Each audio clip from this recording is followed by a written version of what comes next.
in here we have a couple of voluntary tomato plants. That one has fallen down, and we've got to see who's going to be brave enough to go in there and stake them up. But anyway, there's about 3 or 4 in there, voluntary tomato plants. It's worth giving them a shot. There's a couple blooms on that one. But we also know there's probably some poison in there. And there's Virginia creeper, which most people are not bothered by it, but it does bother Kevin. So I'm probably going to be the one to go in there. Probably. We'll see. I am hoping to harvest some smaller cucumbers to pickle. So I'm coming down to the garden here. These tomatoes are taking a little bit of time. I've got to get in there and get the weeds out of those again. And we've got some blight that has started. I've been cutting that back, but once it starts and gets a hold, it takes a toll on the plant. We've had some good rains every day this week, and the tomatoes seem to kind of be filling up with the rain and stretching, but so far they're not cracking. I hope they don't. The zucchini and squash are kind of on the tail end of their season, but they're still putting a few on here and there. I've got some I see that need to be picked. And then we've got this area here in our garden bed. The squash are trying to grow up and meet the cucumbers, I think. Right there, you can see they're climbing up on the trellis as well. But those cucumbers have really climbed over. I'm hoping to get a little harvest this morning. The marigolds are coming along in that little flower bed. The amaranth is blooming. The zinnias are still blooming. I've enjoyed those a lot. Got one sunflower here that's reaching. I don't know if I've got that in the screen or not, but it looks like it's starting to bloom with some secondary blooms on there as well. It's gonna pop with some color pretty soon. Looking forward to that. Look how pretty those zinnias are.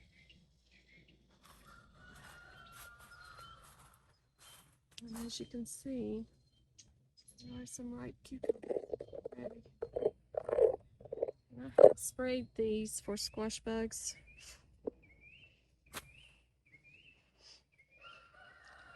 I'm not sure. I'm trying to do it as organically as I can, but I don't want to spook the bees away either. So I'm going to put my gloves on and get busy picking here.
So it starts at the base and it goes all the way over this cattle guard trellis here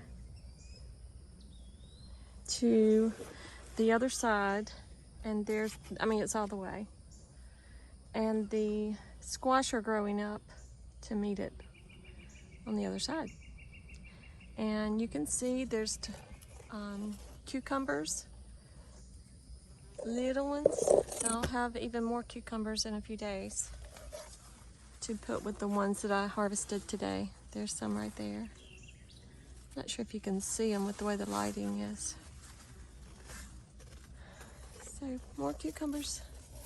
This has really been a good year for cucumbers, and I hope where you are, it's been a good year.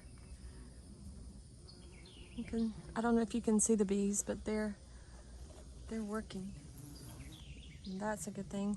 I don't see any of those squash bugs, the mature ones that look like assassin bugs to me. So I don't see any of those. I do see a real squash bug here. And he just went to hide from me. I see him. He's definitely wanting to hide. Let's see if I can get out here in the light. And you can see him. Y'all see that squash bug? And they're called squash bugs around these parts, but here's the reason I call them squash bugs. Because with the glove on, if you can catch him, Lordy, I don't like killing things, but that's a bug there that doesn't need to be in your squash or on your cucumbers. Unfortunately, those are a lot easier to see than those worms that got on. There's another one. I need to squash him.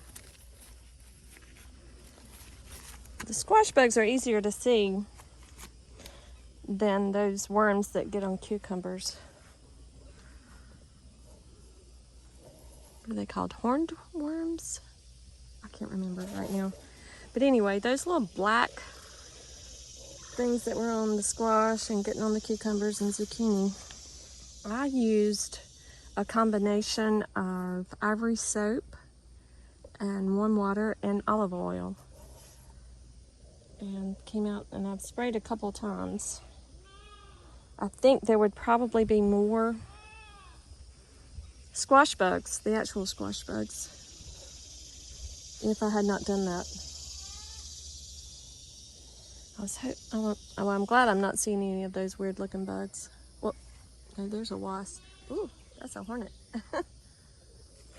Well, I guess a bee is a bee.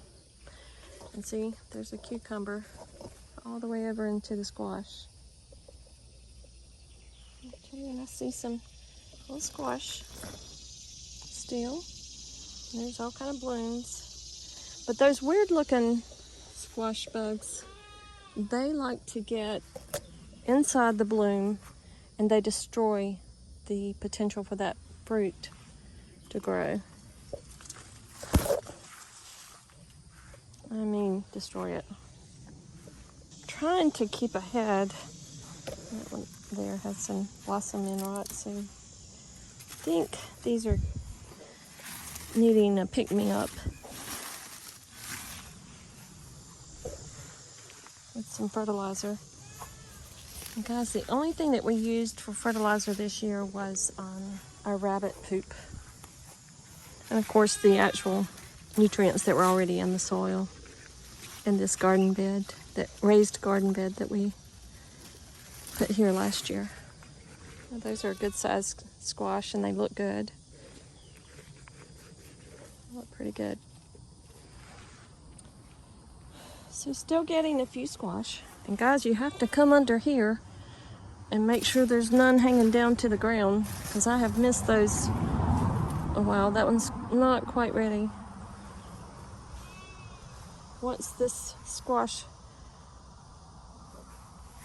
starts to grow over the side of the raised bed, you really have to look them. That's where the fruit is in the later part of the season. And there's something I'm not quite, that's it. That's that bug that I've been spraying for. And he looks so mean. I'm scared to squash him. He might sting me. I don't know if they can or not. But I hit him a good one. Go away. Leave my squash alone.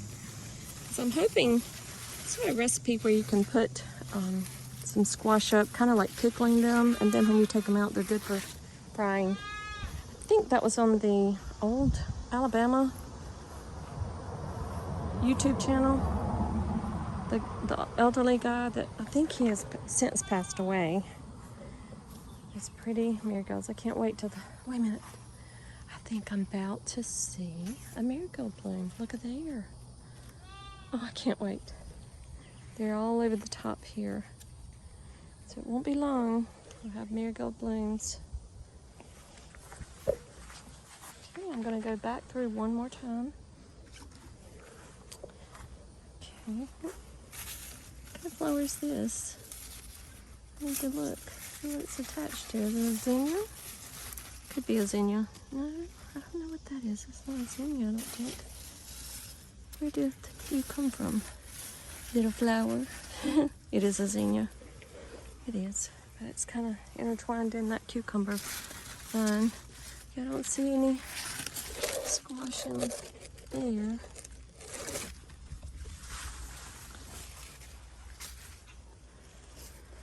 We added drip line. I do see a squash. Do y'all see that squash? Let's see, where is it at in there? Here it is. You can kind of see it there. See it? I gotta go back over on the other side and get it. It's closer over there. They hide. Once these vines start looking like jungle vines, they hide.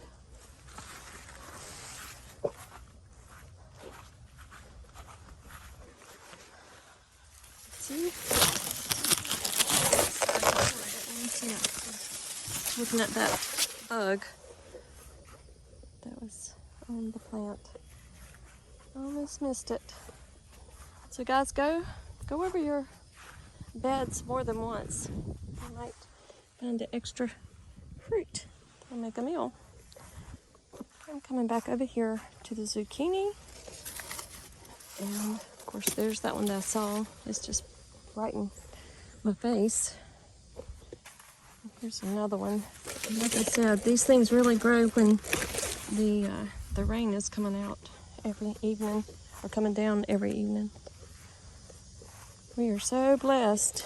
And for all of you who live out west where you're not getting much rain, we are praying for you guys.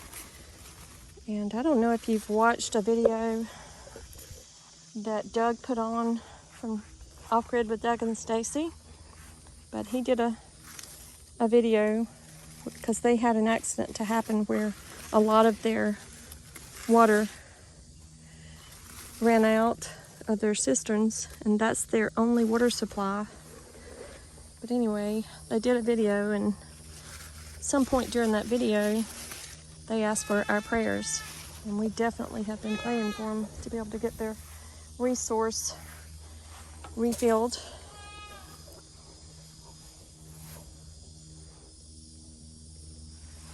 And I saw a video this morning early where he thanked everyone for the prayers because they didn't even have rain in their forecast, and it rained enough a couple of times to fill up their cisterns. They still have their overflow tank, which is a good problem to have. So if they get more rain, all of a sudden they'll have overflow tank that can take in some water. But anyway, he was talking about being thankful for the people praying because he believes in prayer, and he believes in never abandoning your relationship with God, or your ability to believe in the Bible and what's in it. All those stories are there to give us encouragement for our belief, and they are true. His promises are true, and he's never let me down. So I'm very thankful that I have a relationship with him, and I believe in him, and all that he says he will do, he does. I mean, just look at this. I don't have over 200 plus acres like I used to. I have 2.5, and look what God does with it. Provides every single day. And we are so thankful that Doug came on and reminded us that we are never to abandon our belief in God, and we don't have to just because somebody tells us to in a comment on our page or our YouTube channel. We know because we have sought to believe, and in that seeking to believe, we have found. What we couldn't see, we now see, because we chose to take that chance and believe. And we have seen time and time and time again over our lifespan just what God does with that little bit of belief, just the size of a mustard seed. We will only seek Him, we will find Him. How great is that? Now guys, I'm still working on these pepper plants. I have some worms eating all the leaves. I don't know if this one will come back or not, but we'll see. But I also used that spray that I made, that organic spray, and those leaves are coming back and the plants are growing taller, so I think that's a good thing to have used. Whether I get any fruit from my efforts remains to be seen. There were some blooms on here, but the heavy rain may have knocked those off. And we just may not have a good pepper year. It happens. It definitely happens. I'm going to cut these squash leaves back so I can let some sun get to those peppers. See a new, maybe? No, that one's not big enough. I'm going to lift this plant up just a little bit beyond those leaves and just make sure there's not a big old zucchini in there. Okay, and that's it, guys. That is it for this morning. I'm gonna pick maybe, no, those tomatoes just aren't right. I watched a video this morning on Off Grid with Doug and Stacy where he was sharing his gratitude for all of us praying for him and Stacy and everyone in the area to get some rain. A lot of our YouTube channels that we watch or that we're friends with out west are suffering because they don't have the rain yet that we have had. And we are so grateful here for the rain that we've had. We've had some tough storms to move through, but that's all part of it this time of year. We understand that. But you guys, I was so encouraged by the video that I watched this morning that Doug put on, where he was talking about, having asked for prayer to replenish their cisterns that were accidentally released of their water and their supply of water, and how desperate they were because they were having to haul water in just for feeding the animals and watering their plants, and they were at risk for losing everything, and they sought out God's help, not just for themselves but for other people, and they requested prayer from all of us. And he was sharing how someone commented that prayer doesn't work. Well, those of us who believe in prayer, those of us who believe in God, those of us who believe in Jesus Christ, we totally understand that prayer works, because it's proven time and time over our lives that His presence in our lives is very beneficial to us, and we would not have the things that we have. But more importantly, we wouldn't have those experiences where He has come in and just battled for us on our behalf, and we've seen His work in front of us and for us. So, for those of us who believe, we believe because we sought to believe, not in things of this world, but in things that are more powerful than us, and that is God, His Word, our prayer time with Him, our total relationship with Him. It's not a religion, guys. The religion part is just, what has been proven over the years and what was written down to make sure that through the generations those stories were kept. But the total relationship with God is real for those of us who have sought to believe. And we're not just believing in something that isn't real. And I hope that all of you who don't believe in this thing called religion, okay, just give Jesus a try. Seek him in your times of need and see what he can do. He is powerful. He is just as powerful in this generation as he was in times that occurred during the stories that we read from the Bible. And I don't know where I would be today if it were not for him. I would not be here for sure. I would have been struggling even more than this life causes me to struggle. So I hope you guys can just find something, a promise that is deep within you, that is real and is living, and seek it more. Because I can see people around me, they're seeking things in the world that, they're believing in something that's not even true. And what's going, what we're being fed by the media. And so people will still seek that over just trying to seek God. Well, when all else fails, guys, there's Jesus. There's always Jesus. And when you call on his name in your time of need, he's there. He may not, my arm's getting tired. He may not rectify that situation right now, but he'll give you strength. He'll give you encouragement. He'll give you comfort in your time of need that this world cannot offer. His promises are immeasurable. And his promise for us to have eternal life is one of the most important things that we can seek today. May God bless you all. Have a great day.